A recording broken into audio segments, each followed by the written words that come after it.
Bismillahirrahmanirrahim. Alhamdulillah wassalatu wassalamu ala Rasulillah amma ba'du. Asyhadu an la ilaha illallah wa asyhadu anna Muhammadar Rasulullah. Jamaah Nurul Islam yang mudah-mudahan hari ini dirahmati oleh Allah semua. Kita sudah sama-sama melaksanakan sholat isya berjamaah dan saya mohon waktu sebentar karena mengganggu zikir dari Bapak Ibu sekalian. Jadi beberapa hari ini tuh saya melihat ada penambahan antusias dan animo yang luar biasa dari sisi lapangan. Masya Allah, sangat luar biasa. Ibu-ibu dari mana-mana, dari luar RW sudah banyak. Masya Allah, Bu, salam kenal ya Bu, yang baru-baru. Ada berapa orang kira-kira yang baru? Jadi saya perlu ingatkan saja bahwa Musyawarah Nurul Islam ini sesuai dengan cita-cita kita, yaitu menjadi Baitullah, Baitul Mal dan Baitul Quran. Ya, Baitullah adalah tempat sholat, tempat beribadah. Kita sudah menyiapkan tempatnya, kita sedang membangun tempatnya. Alhamdulillah sudah kita siapkan. Kemudian Baitul Quran, dan alhamdulillah juga sekarang sudah ada 82 bapak-bapak yang secara sukarela mendaftar ngaji membaca Al-Quran. Dari mulai Iqra 1 sampai dengan taksir Al-Quran. Yang terakhir adalah Baitul Mal. Nah, disinilah prioritasnya. Prioritasnya kenapa? Karena di dalam Baitul Mal ini ada unsur infak dan sedekah yang akan dikelola oleh musola. Di tempat lain, masjid, musola menyediakan tempat untuk sholat berjamaah, itu sudah biasa. Menyediakan tempat untuk ngaji, untuk bapak itu sudah biasa.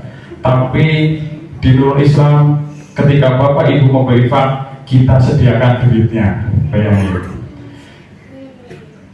Program reward yang diberikan oleh Nurul Islam kepada bapak ibu semua itu semata-mata bukan hanya untuk memenuhi kebutuhan hidup, tapi yang terpenting adalah melatih bapak ibu untuk bisa berinfak. Saya merasa ketika saya dulu masih belum berinfak, adik-adik tolong suara dikecilkan. Ketika saya masih belum berinfak, saya mengeluarkan duit berat. Kenapa? Saya kerja keras, banting tulang, kok cukup mau diinfakkan. Bisikan setannya sangat kenceng. Entar lu gak cukup duitnya, entar gak cukup buat besok. Akhirnya saya tidak berinfak. Ya, makanya supaya bisa berinfak, kita modalin. Ibu-ibu kita kasih 2 kali, subuh sama isya. Sementara bapak-bapak hanya isya. Kenapa saya buat begitu? Karena ibu-ibu, mau diperhatikan ibu-ibu, yang isya itu sebenarnya filosofinya adalah untuk mempersiapkan infak subuh. Kenapa infak subuh diutamakan? Ada di dalam tulisan dalam benar itu bahwa orang yang berinfak subuh itu pasti Allah ganti dengan yang lebih baik. Allahumma a'tikum fikon falafan, yang Allah beri ganti kepada orang yang berinfak. Makanya kita modalin supaya ibu berinfak. Nah, gantinya apa? Gantinya adalah kehidupan ibu-ibu menjadi lebih baik. Bapak-bapak juga begitu. Kehidupan bapak-bapak jadi lebih baik secara ekonomi, secara ketenangan hati, kesehatan, keberkahan hidup dan segala macam, semuanya berubah menjadi lebih baik. Ya kan? Nah, ibu-ibu ini sebenarnya adalah garda terdepan kita dalam mengajak menjadi tujuan utama kita, yaitu mengajak bapak-bapaknya sholat berjamaah. Karena kita sudah coba mengundang langsung bapak-bapaknya untuk berjamaah, belum berkenan hadir, masih disibukkan dengan urusan dunia. Banyak sekali alasan dan banyak sekali halangan. Maka saya coba lewat ibu-ibu, Bu, bantu musola untuk ngajak bapak yang sholat berjamaah, sebagai gantinya ibu kita kasih reward sholat berjamaah. Itu sebenarnya filosofinya ibu ya. Jadi kalaupun ternyata bapak ibu-ibu hanya membawa rewardnya, itu urusan ibu dengan Allah. Urusan saya, urusan musola adalah memberikan infak kepada bapak ibu. Nah, cuma beberapa hari ini saya mendapatkan cerita, Pak, ini sudah makin banyak Pak, dari mana-mana segala macam. Coba kita stop dulu ribetnya. Apakah masih sholat berjamaah atau enggak? Bapak Ibu, ide itu sepintas memang luar biasa untuk memfilter siapa yang niat sholat berjamaah karena Allah, mana yang sholat berjamaah karena ribet. Tapi mohon maaf, setelah saya renungkan, setelah saya pikirkan, justru kalau sekarang saya stop, sama saja saya dengan membuka aib Bapak Ibu. Adik-adik, ayo diam. Kalau nggak diam 2000 langsung pulang aja, ya. Kenapa saya bilang membuka aib Bapak Ibu? Karena nanti akan ketahuan siapa yang datang ke musola untuk sholat berjamaah ikhlas dan kita karena Allah untuk memperbaiki hidup dan untuk menggapai ridhonya, dan siapa yang datang karena ribet itu. Nah, begitu nanti kelihatan, oh si Anu ternyata dari sini bukan dari ribetnya. Begitu ribetnya nggak ada, sekarang jamaah.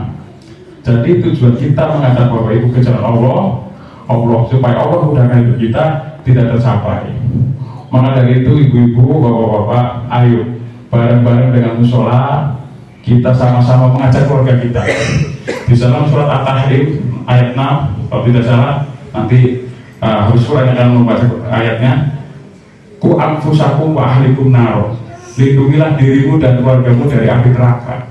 Jadi kalau ibunya sudah sholat, bapaknya ajak, ya Bu ya, anak laki-lakinya diajak, bapak juga sama, anak laki-lakinya gede diajak, Pak, anak saya gede susah Pak, ibu juga sama, suami saya susah Pak. Jangan pernah putus asa dari rahmat Allah, ya, karena rahmat Allah itu luas. Orang yang paling membenci Islam, memusuhi Islam 20 tahun masa kenabian, siapa? Abu Sofyan, dia bisa masuk Islam.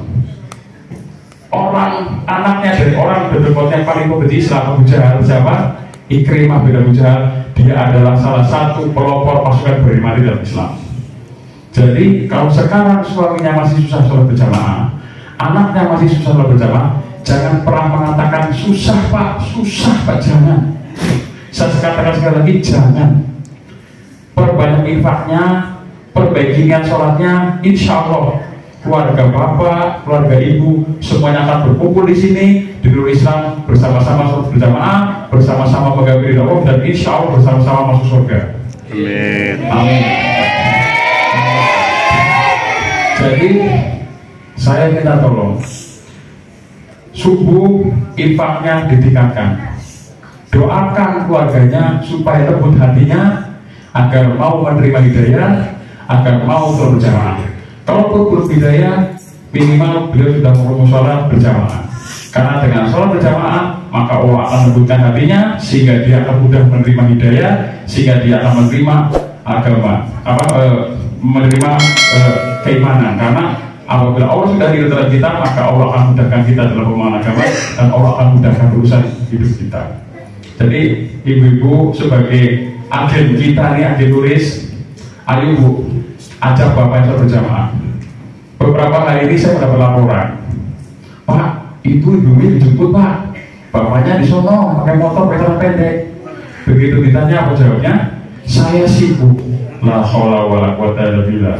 Sesibuk apakah sampai meninggalkan sholat? Luar biasa. Padahal kalau seandainya sibuknya kalau usaha, kalian harus tahu, Bapak Ibu harus dengar bahwa setelah hayal sholat ada hayal falah. Kalau Bapak Ibu dagang, maka sholatlah. Allah cinta kepada orang sholat, tapi lebih cinta kepada orang yang berniaga, orang yang pada usaha dunia, tapi berhenti ketika waktu sholat. Itu orang dicinta. Allah diprioritaskan, maka Allah akan memprioritaskan Anda.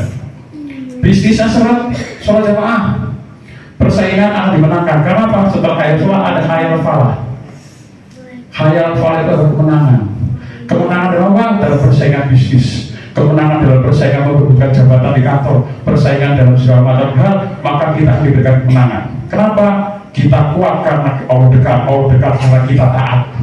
Jadi tunjukkan kata kepada Allah akan perbaiki hidup Bapak, akan perbaiki hidup Ibu. Kalau sekarang hanya fokus pada ribetnya, 100 tahun Ibu sholat jamaah, Bapak sholat jamaah, nggak kebeli mobil saya. Saya sudah hitung itu, 10.000 sehari, kalau setahun kalau nggak kebeli Pak mobil saya. Kalau hanya mengandalkan 10.000 diterima bawa kantong bawa pulang. Infakkan, Allah ganti yang berlipat-lipat, Allah ganti yang lebih baik. Inilah pesan yang ingin saya sampaikan, ingin saya kabarkan kepada Bapak Ibu semua. Kita sering mendengar di dalam ceramahnya Pak Kusnadi, di dalam ceramahnya Pak Jazir sebagai pelopor masjid, apa yang dikatakan? Masjid punya sawah sekian hektar, ya, punya hotel sekian kamar, Tapi Nurul Islam tidak ingin punya seperti itu. Karena apa? Karena mewariskan harta bisa jadi menjadi maksiat pada generasi berikutnya. Umar bin Abdul Aziz ketika dia menghadapi sang Allah, apa yang ditanya oleh pelatih-pelatihnya? Ya Umar, apa yang kau tinggalkan untuk anakmu? Saya tinggalkan Allah dan Rasulnya. Kalau dia beriman, Allah akan menjaganya. Tapi kalau dia tidak beriman, saya tidak berikan harta untuk bermaksud kepada Allah. Maka di sini ketika nanti saya sudah tidak berkuasa di Indonesia, ketika bapak-bapak sudah bukan menjadi jamaah, ibu bukan menjadi jamaah, tapi ada ilmu agama yang bapak ibu pegang, ilmu bagaimana bisa menjadi kaya, bagaimana bisa lunas hutang juga, bagaimana hidup tenang tanpa utang. Itu semua inilah yang ingin saya sampaikan kepada bapak ibu. Cuma pengen saya satu, hayal sholat, datangi sholat berjamaah, jangan pernah tinggalkan itu ya. Jadi saya minta tolong sekali lagi 2000 langsung keluar ya. Oke, setuju nggak? Ya, jadi saya minta tolong, ayo ibu-ibu, ayo bapak-bapak, jangan pernah malu untuk mengajak tetangga kita, saudara kita, suami kita, anak kita, ayo kita berjamaah. Nggak ada ruginya. Apa yang saya dapatkan sekarang adalah apa yang saya putuskan 5 tahun yang lalu. Apa yang saya nikmati sekarang adalah apa yang saya amalkan dari 5 tahun yang lalu. Sekarang pertanyaannya, mau susah 5 tahun tapi senang berikutnya, atau seluruh hidupnya hanya sekedar pas-pasan mut-mutan? Tidak ada rumusnya. Orang yang kerja keras dari pagi sampai malam terus kaya. Kalaulah itu terjadi, maka mohon maaf, kulit bangunan yang paling kaya. Kalau kerja 24 jam itu bisa bikin kaya, maka kopi pinggir jalan itu adalah yang paling kaya. Tapi ternyata McD buka jam 10, tutup jam 10, hasilnya lebih besar daripada kopi. Jadi masalah harta ini bukan masalah kerja keras, bukan masalah banyak waktu dikerjakan, tapi ini adalah urusan Allah yang Allah akan berikan kepada hamba-hambanya yang dikehendaki. Makanya kalau ibu bapak pengen dikehendaki menerima harta yang banyak, pantaskan diri dulu untuk menerima. Lagi hidupnya susah aja nggak mau jemaah, apalagi ini senang. Bisa-bisa duhur lagi di mall, sore kena macet, maghrib kecapean, bisa ketiduran. Karena punya banyak, jalan terus. Itu. Jadi ibu, bapak yang sekarang punya usaha, yang sekarang berdagang, beruntunglah. 9 dari 10 itu rezeki berasal dari perdagangan. Nabi kita berdagang. Jadi kalau sekarang bapak berdagang, itu berarti calon orang kaya. Cuma syaratnya 2. 1, sholat tepat waktu, sama tidak punya dosa besar. Sementara yang saya inventarisir dari kehidupan yang ada di sini, 2 hal yang membuat bisnis seret, yang membuat hidup itu menjadi ruwet. Kenapa? Sering telat sholat berjamaah.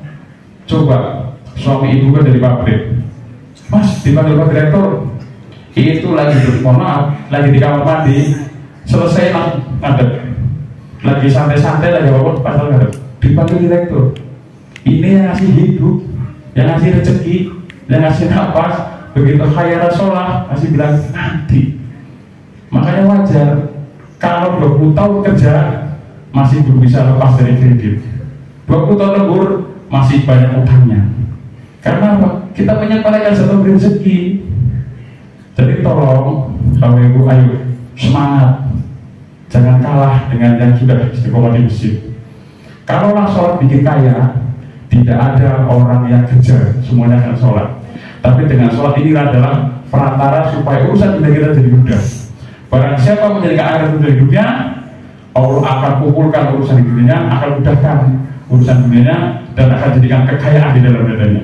Tapi barang siapa dunia menjadi target hidupnya, Allah akan cerai berikan urusannya, akan jadikan kekayaan, kemiskinan di dalam perut matanya.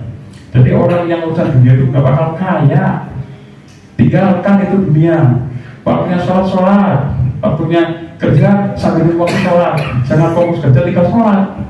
Makanya sampai kalau berlembut biasa aja. Coba dari Timur Tengah, orangnya malas, kerjanya malas, tapi mereka mau. Kenapa? Karena begitu azan masuk ke masjid, sholat.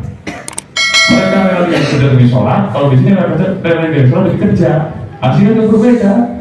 Di sana makmur, di sini tersungkur. Ekonomi tidak berubah. Jadi saya minta tolong sekali lagi, kita ngasih reward itu akan terus berlanjut. Ya, saya ingatkan dari saya terus berlanjut. Insya Allah, karena ini adalah bagian dari fungsi kita dalam membantu mensejahterakan lingkungan, masyarakat umat, dan yang paling penting justru malah adalah memotivasi, mempelajari Bapak Ibu untuk bisa berinfak. Ya, nanti setelah ini saya pengen tahu yang dari luar RW 8 siapa, yang dari RW 8 siapa, yang suaminya belum jamaah siapa, alasan gak jamaahnya apa. Kalau sholatnya di masjid, top, oke, gak ada masalah. Tapi kalau ternyata nggak sholat jamaah dan ternyata jemput ke sini pakai celana pendek, la haula wala quwwata illa billah. Semoga Allah segera memberikan hidayah, semoga Allah membukakan hatinya dan bisa bareng-bareng sholat berjamaah. Jadi lanjutkan ibu untuk sholat berjamaah di sini, adik-adiknya ngaji di sini. Kita tidak ada problem dengan duitnya. Yang kita perlu adalah kenapa bapak-bapaknya tidak mendampingi untuk berjamaah. Ya, saya kira itu dari saya. Mudah-mudahan bermanfaat. Ya, saya akhiri. Kalau ada salah, itu murni dari saya. Kalau benar, itu dari Allah. Saya akhiri. Wassalamualaikum warahmatullahi wabarakatuh.